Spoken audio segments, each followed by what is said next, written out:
Olá, pessoal. Vamos aqui dar continuidade ao teu módulo de disponibilidades, operações financeiras, e custos de empréstimos e ajuste a valor presente. E agora nós entramos, de fato, em operações financeiras com empréstimos. Vamos aqui, então, falar sobre o CPC 26. Já começamos a falar sobre esse pronunciamento na aula anterior, quando trabalhamos o raciocínio da apropriação de curto e longo prazo. Lembra? Agora a gente vai continuar falando dele, mas vamos entrar nas cláusulas restritivas. Já falamos um pouquinho sobre essas cláusulas restritivas também no módulo de balanço patrimonial, mas acho que agora vai fazer até mais sentido para você. Então vamos lá. Alguns contratos de empréstimos estão atrelados, vinculados ao cumprimento de determinadas características. Então, a entidade precisa cumprir determinadas características para que aquilo que foi combinado e que está em contrato permaneça, perdure, que são as chamadas cláusulas restritivas. Exemplos de características que a entidade precisa cumprir para que ela possa manter aí as condições do contrato. Então, por exemplo, ela tem que ter um limite de endividamento. Ela não pode ultrapassar determinado limite de endividamento. Ou ela tem que manter um valor mínimo de capital de giro, de liquidez. São características que ela precisa cumprir. Como é que a instituição financeira vai saber que ela está cumprindo? Porque a entidade precisa mandar, apresentar demonstrações contábeis. Tá? Mas isso é só para título de curiosidade, porque isso não é importante. O importante é que você saiba isso. Existem cláusulas restritivas que a entidade precisa cumprir para que aquelas condições do contrato permaneçam. Se a entidade descumpre essas cláusulas restritivas, ela está sujeita a penalidades, que podem variar de multa até a antecipação das parcelas daquele contrato. Então, ela precisa pagar antecipadamente. Vamos focar aqui. Se for multa, ela vai contabilizar. Na contabilidade, nós vamos registrar a contabilização dessa multa. Vamos focar aqui na antecipação de parcelas. Se for uma antecipação da dívida, a gente precisa transferir todas aquelas parcelas que constam no longo prazo para o curto prazo. Então, precisamos antecipar essa dívida. Ok? E quando a gente fala no descumprimento de cláusulas restritivas e antecipação da dívida, né, precisa pagar antecipadamente, também existem duas situações. O credor, a instituição financeira, pode de repente olhar e falar assim, não, realmente eu não concordo com a quebra dessas cláusulas e eu quero que você antecipe o pagamento. E aí permanece esse raciocínio, a empresa antecipa essas parcelas de longo prazo para curto, mas o credor, ele pode, de repente, concordar com a quebra dessas cláusulas restritivas e falar, não, tudo bem, não tem problema. Não tem problema. E se ele concorda com a quebra das cláusulas restritivas, nós temos duas situações possíveis. E para falar dessas duas situações possíveis, eu vou te chamar aqui para o quadro em branco. Vamos entender quais são essas duas situações possíveis. Bom, se o credor concordou após a data do balanço em não exigir o pagamento antecipado como consequência da quebra contratual, o passivo deve ser classificado como passivo circulante. Se o credor concordou até a data do balanço patrimonial em não exigir o pagamento antecipado como consequência dessa quebra contratual, o passivo deve ser mantido no passivo não circulante longo prazo. Então, são essas duas situações. O credor concordou? Então, vamos lá. Se ele diz, tudo bem, não tem problema que você quebrou essa cláusula contratual, mas se ele concorda depois da data do balanço patrimonial, nós precisamos antecipar essa dívida. A gente só teve essa informação dele depois da data do balanço patrimonial. Então, precisamos antecipar a dívida. Agora, se ele concorda até a data do balanço, aí nós reclassificamos isso para passivo não circulante. Então, são essas duas situações que você tem que estar atento, ok?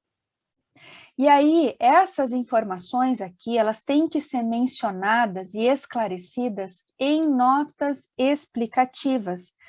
E o que normalmente a gente divulga em nota explicativa é uma relação dos empréstimos, dos financiamentos por credor, com os respectivos saldos na data do balanço, de todos os principais contratos que essa entidade tiver.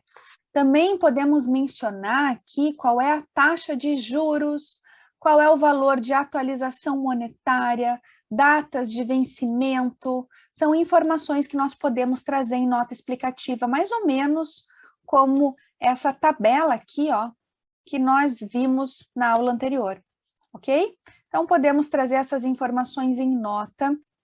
E para quê? Né? Para que o usuário saiba as características desse empréstimo, qual é o valor total de endividamento da empresa relacionado a esses empréstimos, enfim. Tá? Então, isso é importante que você fique atento. Vamos voltar lá para o pronunciamento e passar pelos pontos aqui que eu trouxe para você, os itens do pronunciamento. Veja o que diz o 74. Quando a entidade quebrar um acordo contratual de um empréstimo de longo prazo, ao término ou antes do término do período de reporte, então, antes da gente divulgar essas informações contábeis, tornando o passivo vencido e pagável a ordem do credor, o passivo deve ser classificado como circulante, mesmo que o credor tenha concordado após a data do balanço e antes da data da autorização para emissão das demonstrações contábeis em não exigir o pagamento antecipado, aquilo que eu te expliquei agora. O passivo deve ser classificado como circulante porque até aquela data do balanço, a gente ainda não tinha essa autorização para poder liquidar posteriormente. Então, até a data do balanço, a gente ainda não tinha essa autorização do credor. Portanto, eu precisei seguir as cláusulas contratuais. Agora, o passivo deve ser classificado como não circulante, portanto, longo prazo, se o credor tiver concordado até a data do balanço em proporcionar essa dilação de prazo, a terminar pelo menos 12 meses após a data do balanço, dentro do qual a entidade poderá retificar a quebra desse contrato e durante o qual o credor não poderá exigir a liquidação imediata, porque se ele já concordou, ele não pode mais exigir essa liquidação imediata, ok? Continuando ali. Com respeito a empréstimos classificados como passivo circulante, se os eventos que se seguem ocorrerem entre a data do balanço e a data em que as demonstrações contábeis forem autorizadas para serem emitidas, esses eventos serão qualificados para divulgação como eventos que não originam ajustes dentro do pronunciamento técnico evento subsequente. Então, eles vão ser classificados, apresentados em notas explicativas e classificados como eventos subsequentes.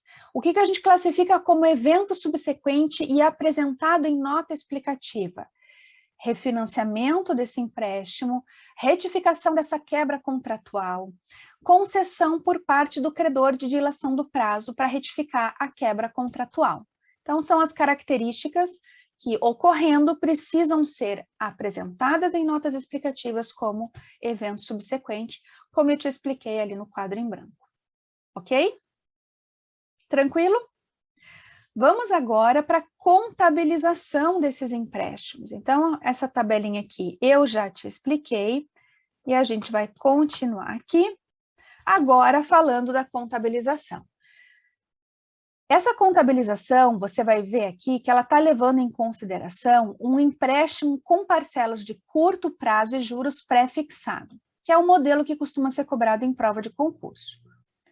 Mas a gente vai fazer um exemplo aqui, daqui a pouquinho, a gente vai fazer esse exemplo aqui, ó, com juros pré-fixado, que, como eu falei para você agora, é o modelo que costuma ser cobrado em prova de concurso, mas também vou fazer com você com o modelo pós-fixado de juros, só para a gente treinar. Vamos aqui começar a contabilização, então, compreender essa contabilização. Na obtenção do empréstimo, vamos lá. A gente está contratando esse empréstimo, lembrando que, de forma geral, os empréstimos são cobrados em concursos públicos com juros pré-fixado. E eu só estou te explicando aqui os juros pré-fixado porque você já aprendeu, né, ali em aplicações financeiras, esse raciocínio de pré e pós. Caso contrário, eu só te explicaria isso aqui, ponto final. Mas como você já entendeu que existem essas duas modalidades, para empréstimo também existe. Vamos fixar no pré-fixado, né? Vamos manter aqui o pré-fixado, que é o que costuma ser cobrado em prova de concurso. Vamos lá, então. E também porque vai te ajudar a lembrar o raciocínio. No pré-fixado, significa que antes, aqui, no momento da contratação, no momento da contratação, você já sabe o valor dos juros. E se você já sabe o valor dos juros, você já contabiliza. Lembra do raciocínio? É o mesmo raciocínio aqui. Então, vamos ali, ó. No momento da obtenção desse empréstimo, o que eu vou contabilizar? Bom, se eu estou obtendo um empréstimo, significa que está entrando dinheiro na minha conta bancária. Portanto, eu vou debitar bancos pela entrada de dinheiro na minha conta bancária. Ao mesmo tempo, eu vou registrar minha nova dívida. Estou registrando aqui um empréstimo a pagar a minha dívida com empréstimos, certo? Acreditando porque estou aumentando o meu passivo. E vou registrar esses juros a transcorrer. Se você já sabe o valor dos juros no momento da contratação, você vai registrar essa retificadora de empréstimos. E aí, pergunto a você, por que a gente não está contabilizando esses juros aqui como despesa no resultado no momento da contratação? Regime de competência. Nós vamos contabilizar essa despesa com juros no resultado à medida que o tempo vai passando, com o transcorrer do tempo. É sempre esse raciocínio. Você não pode contabilizar isso aqui como despesa no resultado no momento da contratação, se você vai pagar esse empréstimo em 12 meses, 24, 36 meses. Então, você vai, a cada mês que passa desse empréstimo, transferir uma parcela dessa retificadora do passivo para o resultado, para a despesa no resultado. E perceba o seguinte, é uma retificadora do passivo, é uma retificadora de empréstimos. Se é uma retificadora de passivo, tem natureza devedora e, por isso, no momento da contratação, cadê a caneta? Aqui, ó. No momento da contratação, eu debito. Tranquilo? Só que aí eu acabei de falar para você, passou um mês, precisamos fazer o reconhecimento dessa despesa no resultado. A apropriação da despesa no resultado. Como eu aproprio? Da mesma maneira que você apropria despesas antecipadas, da mesma maneira que você apropria o mesmo raciocínio das despesas lá, de duplicatas descontadas, do mesmo raciocínio também de receita de juros. A diferença é que lá a gente está falando de receita aqui de despesa, mas o raciocínio é sempre o mesmo. Você vai tirar o valor aqui, ó, da conta de juros a transcorrer, nesse caso, e vai contabilizar como despesa no resultado. A despesa você não debita? Então, aqui está debitando e vai diminuir o teu saldo de juros a transcorrer, creditando para fazer a redução desse saldo. Tranquilo? Como você contabiliza o pagamento do empréstimo?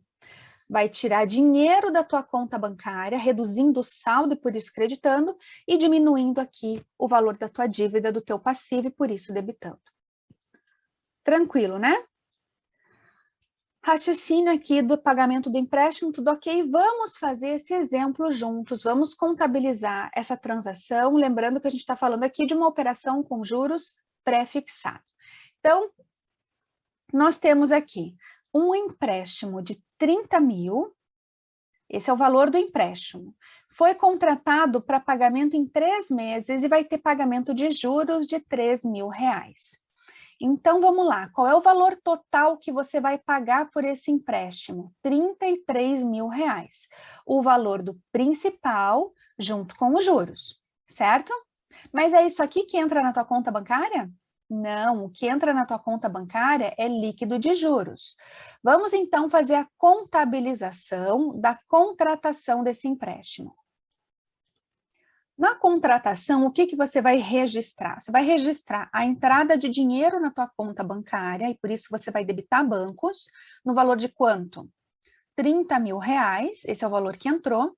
Vai registrar aqui a sua dívida com empréstimos. Então, uma dívida nova, um passivo novo, por isso credito, empréstimos. A pagar no valor de quanto? R$33.000, esse é o valor total que você vai pagar. O valor de empréstimo mais os juros. E preciso registrar os meus juros a transcorrer. Juros passivos a transcorrer. Passivos porque é uma despesa com juros. No valor de quanto? R$3.000. Como isso aqui vai aparecer no teu balanço patrimonial? Lá no passivo você vai ter registrado empréstimos a pagar no valor de 33.000 e logo abaixo juros passivos a transcorrer, retificadora, saldo negativo de R$3.000. Ok? Vamos lá. Primeiro mês. O que aconteceu aqui no primeiro mês? Nós vamos registrar o pagamento desse empréstimo, o pagamento da primeira parcela e também o reconhecimento da despesa. Vou fazer aqui, ó, a apropriação dessa despesa para o resultado. Então, passou um mês, precisamos apropriar essa despesa e contabilizar o pagamento. Vamos começar aqui com o pagamento do empréstimo.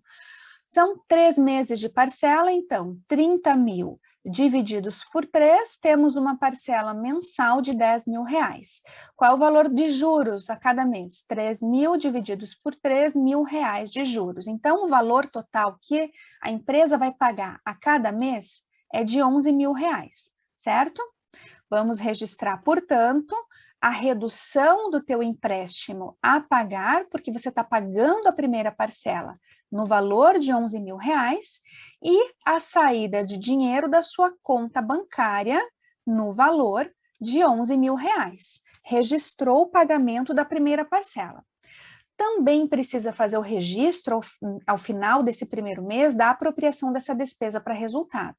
Vamos lá, você vai tirar o valor da tua conta de juros a transcorrer, então credita juros passivos a transcorrer no valor de R$1.000, o valor do mês, e vai debitar a despesa com juros, então juros passivos no valor de R$1.000, certo?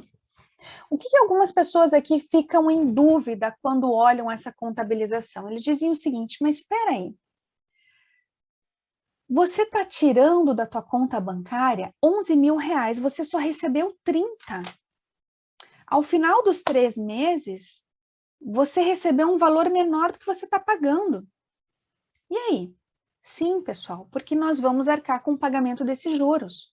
Então, veja que você recebe 30.000, mas você paga 33, porque você vai pagar mais do que você recebe, porque você vai pagar os juros da transação. Certo? Então, você não vai pagar exatamente o valor que você recebeu, o banco vai te cobrar juros. Então, ele te diz o seguinte, ó, você quer 30.000? Eu te dou 30.000, mas eu vou te cobrar mais. Vou te cobrar 33, porque eu tenho que ter alguma vantagem. Esse é o raciocínio. Então, a gente sempre vai acabar pagando mais porque você está pagando os juros da transação, ok? Conseguiu compreender aqui esse raciocínio da contabilização? Sabe o que eu quero que você faça agora? A gente já vai encerrar essa nossa primeira aula, porque senão vai ficar muito extenso, a gente vai passar demais. Essa primeira aula dessa contabilização de empréstimos, né? Eu quero que você faça essa contabilização com juros pós-fixado. Tenta fazer sozinho, lembrando do raciocínio que você já aprendeu aí de pré e pós-fixado. Próxima aula, nós iniciamos contabilizando esse empréstimo com juros pós-fixado, esse mesmo exemplo. Só que nós vamos fazer considerando juros pós-fixado, e aí vamos dar continuidade. Você já deve ter visto aí no material que a gente vai começar a trabalhar outros pronunciamentos técnicos relacionados a empréstimos, então tem muita coisa aí pela frente, ok? Vamos encerrar essa aula, tenta fazer essa contabilização com juros pós-fixado, e na próxima aula nós já iniciamos desse ponto. Então, até já!